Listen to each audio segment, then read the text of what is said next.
આ બેક્ટેરિયા તમે જેવા ખેતરમાં નાખશો તો ખેતરમાં તમારું જે છાણ નાખ્યું છે એનો ઉપયોગ કરીને ડાયરેક્ટ હવામાંથી નાઇટ્રોજન ફિક્સ કરશે. ડાયરેક્ટ હવામાંથી જ તે યુરિયા મળી જશે ને યુરિયાની બધી જ વસ્તુ અઠવાડિયામાં જ. ભલે તમે 30 વર્ષથી તમે ખેતરમાં યુરિયા વાપરતા હો, હું ખેડૂત મિત્રો ફરીને કહું છું, તમારે આંખ બંધ કરીને મને ક્યારેય ફોલો કરવાનું નથી, આંધળું અનુકરણ નહીં. તમારી પાસે 25-50 વીઘા જમીન છે, અડધો કે પા વીઘામાં કરજો. તમારે પોતાને જોવાનું કે હું કહું છું એ જમીન ઉપર દેખાય છે, પછી આખી જમીનમાં કરવાનું. તમને પરિણામ નિશ્ચિત મળશે. અઠવાડિયામાં જ બંધ, યુરિયા કરતાં પણ શ્રેષ્ઠ પરિણામ મળશે.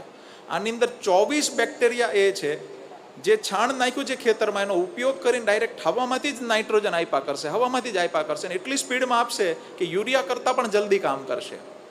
અચ્છા, તમારા ખેતરમાં યુરિયા વધુ પડી ગયું તો શું થાય? તો વનસ્પતિનો પાક કાં તો બળી શકે, કાં વેજીટેટિવ ગ્રોથ વધી જાય,